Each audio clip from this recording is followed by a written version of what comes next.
Dans votre livre, vous citez même par la même idéologie et dont les populations auront été au préalable alignées dans leur structure mentale sur les critères édictés au sommet. Oui. Là, c'est très fort. Hein. Oui, en particulier, c'est ce que je dis dans ma conclusion, l'objectif, entre autres, c'est donc d'uniformiser les esprits en appauvrissant le langage. Et ça, Orwell avait parfaitement compris. Qui appauvrit le langage, obligatoirement appauvrit la pensée. Un langage pauvre, vous avez une pensée pauvre. Et quand vous avez une pensée pauvre, vous êtes malléable plus facilement. C'est logique. Quand on veut détruire, il faut toujours penser qu'est-ce qu'il faut faire exactement pour rendre l'homme esclave. Il faut appauvrir son langage, et il faut assouvir ses plus bas instincts. Tout naturellement, parce qu'on est fait de chair et de sang, on a tendance à aller vers la pente plus fatale de satisfaire ses envies. C'est normal. Bon. Mais on doit quand même essayer d'être différent du monde animal et d'essayer de se contrôler. C'est pas toujours facile. Mais en tout cas, d'essayer pour finalement savoir se maîtriser et avoir des pensées plus hautes. Parce qu'on n'est pas uniquement qu'un amas de cellules. Et l'objectif, c'est vraiment d'appauvrir le langage. Vous savez, en tant qu'enseignant, je me rends compte surtout de l'aspect conventionnel et très primaire des élèves ou des étudiants que j'ai, puisque finalement, on se rend compte que peu importe l'origine sociale, et c'est ça qui peut être le plus frappant, peu importe l'origine sociale, ils sont conventionnels. Et ça, c'est très frappant de voir un esprit, ils sont dans le moule. La liberté, oui, ils sont tous pour la liberté, mais une liberté qui est dirigée. C'est frappant parce que voyez-vous, je pense à un Anglais qui s'appelle, un cinéaste anglais qui s'appelle Patrick McGoohan, qui a tourné dans les années 60, en 67-68, un feuilleton anglais qui s'appelle Le Prisonnier, qui est en 17 épisodes, je crois, qui est absolument extraordinaire, qui raconte l'histoire d'un espion qui se rebelle contre l'autorité. On ne connaît pas la raison de sa rébellion, mais le résultat, c'est qu'il se fait endormir à son insu, et quand il se réveille, il se réveille dans le village, the village, au bord de la mer, un cadre idyllique, propre, hygiénique, où tout le monde est heureux. Mais il est impossible de quitter le village. Alors, il y a toutes les langues de la terre. En réalité, le village représente la terre, où il y a tous les mélanges de population. Et tout le monde a un numéro. Et le héros, dans l'histoire, porte le nom de Neurosis.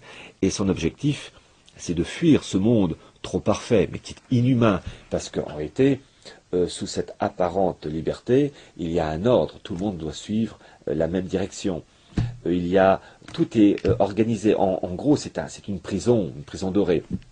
Et lui, il veut, comme il le dit d'ailleurs, rester un homme libre. Alors ça, évidemment, face aux autorités supérieures du village, c'est une infamie. Et donc, à la fin, il arrivera à s'enfuir, mais même quand il revient à Londres, il se rend compte que même apparemment sorti du village, il est toujours pris dans cette organisation mondiale qui le contrôle et qui le surveille. C'est ce qui nous attend pareil. Ça rappelle un petit peu le traité de Lisbonne qu'ils sont en train de nous présenter. Oui, ce traité de Lisbonne qui en réalité a pour objectif, c'est la mouture finale, qui a pour objectif de créer ce fameux pôle européen unifié qui doit ensuite s'insérer dans cet État mondial. Et ce traité de Lisbonne, d'abord, ce traité de Lisbonne n'est que la suite du traité constitutionnel refusé par les Français et les Hollandais en 2005. On a simplement changé le papier d'emballage. Vous savez, il y a cette fameuse phrase de Coluche qui disait, il a dit des choses tout à fait justes, Coluche disait « Si le fait de voter changeait véritablement les choses, depuis longtemps les élections auraient été supprimées ». C'est d'une profondeur cette phrase, parce que les Français et les Hollandais ont dit non, eh bien en face, on leur fait un bras d'honneur et on nous refourgue le même truc avec un papier d'emballage modifié. Giscard d'Estaing lui-même ne s'est pas privé pour dire que c'était exactement la même chose, un peu bidouillé, un peu ceci, un peu cela. Je me souviens d'un dessin humoristique hollandais représentant le traité modificatif qui en était composé de petits morceaux de papier découpés avec des morceaux de colle. Comme ça, on avait rebidouillé le truc de telle manière, mais c'était exactement la même chose, avec deux points essentiels. La primauté du droit européen sur le droit national, c'est-à-dire c'est Bruxelles qui a le dernier mot, ce n'est plus la France, plus l'Italie, plus l'Espagne, en sachant qu'en plus, qui dit Bruxelles dit les lobbies, donc les groupes de pression. Et le deuxième point, c'est ce qu'on appelle la personnalité juridique, c'est-à-dire que l'État européen en devenir aura la possibilité de signer des traités reconnus internationalement, et c'est terminé pour la France. Et à cela s'ajoute, en plus de ce traité modificatif qui donc pose les assises d'un véritable État européen, il y a les régions qui acquièrent une autonomie complète, politique, fiscale, administrative, et une Europe des régions qui est concoctée à Bruxelles, et j'ai en particulier cette carte qui n'est un prototype temporaire, parce que ça va encore être modifié, cette carte de 2002, sortie au sein de l'ARE, l'Assemblée des régions d'Europe, où d'ailleurs vous avez déjà la Turquie qui est intégrée. Donc qui montre bien que l'affaire turque, sauf évidemment cataclysme, sauf événement grandiose qui bouleverse la donne, la Turquie est déjà intégrée et parcellisée.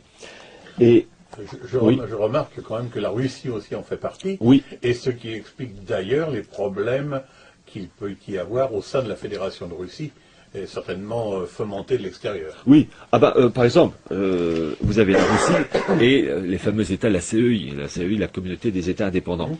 Et pour vous montrer les rivalités au sein des États de la CEI et de l'Union européenne, il y a quand même cette petite information que les Français doivent savoir. Vous avez par exemple la Biélorussie dirigée par Loukachenko. Bon, évidemment, c'est pas un ange de vertu, mais il n'y a pas trop à critiquer quand on voit nos hommes politiques, comment ils sont. Mais officiellement, la Biélorussie est traitée de tous les maux, et on cherche à tout prix, enfin les instances européennes et américaines cherchent à tout prix à faire basculer l'État biélorusse du côté de l'Union européenne, enfin du bloc euro-atlantique.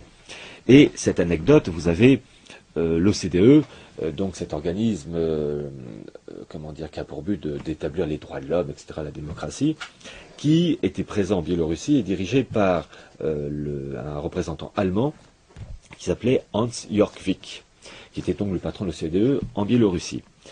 Donc officiellement, noble tâche, imposer la démocratie, la protection des droits de l'homme, qui peut être contre. Mais évidemment, la réalité est tout autre. Ce patron de l'OCDE jusqu'en 2001 en Biélorussie, Hans Jörgvik, si on s'était un peu intéressé à son CV, on aurait vu qu'avant d'être le patron de l'OCDE en Biélorussie, c'était aussi l'ancien patron des services de renseignement allemands, du BND. Ah. Petit détail, anodin. L'ancien patron du Bundesnachrichtendienst, qui était à la tête de l'OCDE en Biélorussie. Alors on peut comprendre que Loukachenko n'appréciait pas tellement cette intrusion. Voilà. Ça, c'est sûr. Voilà. Donc, en réalité, les dés sont pipés, comme on dit. Revenons 2 minutes au traité de Lisbonne. Oui. Il y a une nouvelle charte aussi des droits de l'homme. La charte des droits fondamentaux. Voilà. Alors, quel sera l'impact sur la vie des Français avec cette fameuse charte?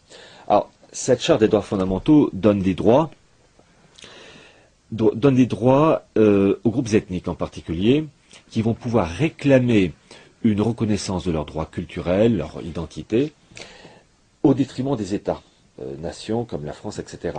Et compte tenu qu'il y a une primauté du droit européen sur le droit national, grâce à ce traité modificatif, les États vont être court-circuités. Voyez-vous, en gros, il y a 3 niveaux. Région, État français, italien, espagnol, Union européenne. Et dans une relation à 3, c'est comme pour les relations humaines. Il y a toujours un en trop. Et dans cette affaire, les régions sont connectées directement et de plus en plus, et en particulier connectées financièrement à Bruxelles. Et puis entre les deux, façon casse-noix, les États se font broyer.